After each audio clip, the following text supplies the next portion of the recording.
What is up, my fellow Godless Ones? Welcome back to the Godless One.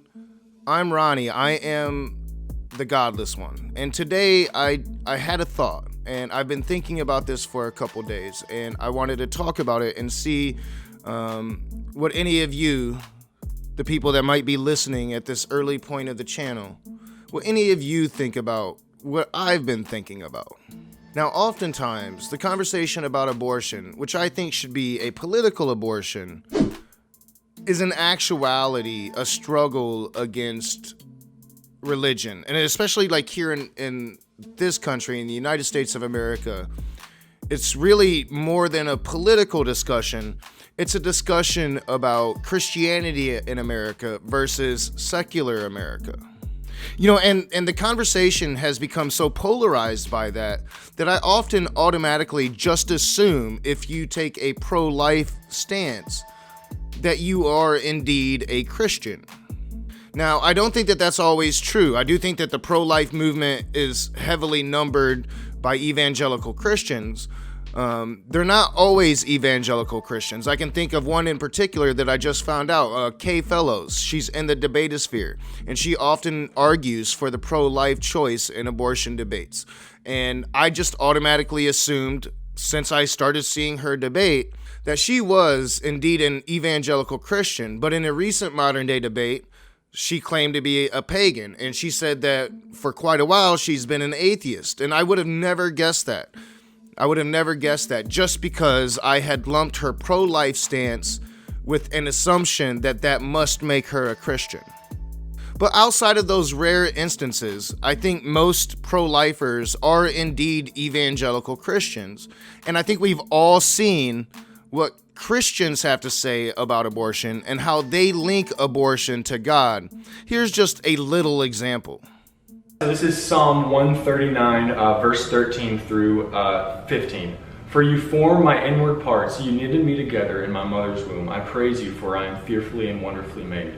Wonderful are your works. My soul knows it very well. And also, if you look at verse 13, for you are formed in my inward parts, you knitted me together in my mother's womb. If you think about that, even in the mother's womb, from the exact time of conception, that is a human creation of God. Even if you don't believe it is a fully formed human yet, which I would, but even if you don't, it is still a fully formed creation of God, and it is a human creation. And so destroying that is destroying an image of God. Now, I am pro-choice, and I have been an advocate for pro-choice for quite a while. It's part of my politics. Again, I see it as a political conversation.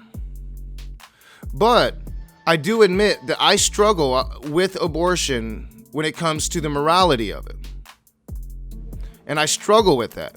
Now, ultimately, I fall on the side politically of bodily autonomy and not infringing on the individual rights of human beings. But I do struggle with a moral issue when it comes to abortion. Now, I can do that because, you know, I'm a free-thinking man and I'm not hindered by the dogmas of religion. But Christians claim this as a morality issue as well, and Christians claim that their God hates abortion.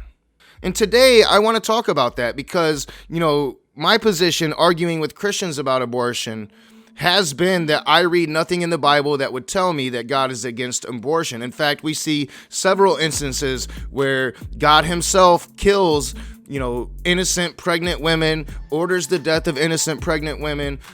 We have a passage in the Bible that talks about using the ash from the temple or something like that to commit abortions. So, I mean, I don't really see it in the Bible where it condemns abortion or where it says abortion is wrong.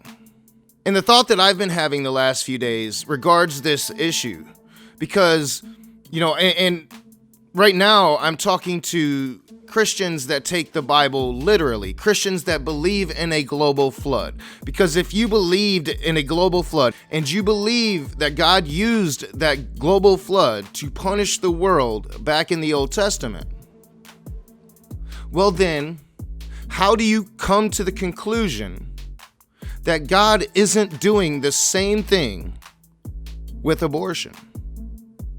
You know, in one of my recent videos here on this channel, I talk about how theist equals no God. And here's another argument for that, because theists, especially here in the modern day, modern Christians that I'm surrounded by here in this country of the United States of America, they pretend to know the mind of God. They pretend to speak for the mind of God. They pretend to be the arbiters of the morality of God. And quite often, they don't know what they're talking about. I am an atheist. I do not believe that the God of Abraham exists. I do not believe that any gods exist. I believe that God is an impossibility. But let's say that the God of Abraham does exist, and we have to go based upon the descriptors given us of this God of Abraham in that holy text. Now, based upon those descriptors, I think that it would be a fairly easy assumption to make in regards to abortion in the modern age, that God is utilizing abortion for God's plan. You know, Christians will go out of their way to justify their murderous God and tell you that it's not murder when God does it. And yet, pretend to know his mind when it comes to abortion. I mean, how do Christians really know if God is against abortion? How do they know that God doesn't have his hands in abortion? They believe in an omniscient, omnipotent, omnibenevolent God. Maybe every single abortion is God's plan, and for whatever reason, God decided that that soul didn't need to be brought into the world. And I know, like, one of the justifications is going to be, well, God said he would never do that again. He would never, commit that atrocity of the flood again. And I would just have to say that I think God has already went back on that. God has had his hands in the world plenty of times since then. We can just talk about the new covenant and your Jesus Christ. We can talk about the revelation to come. God has had his hands in the world ever since. So that justification just is a weak one.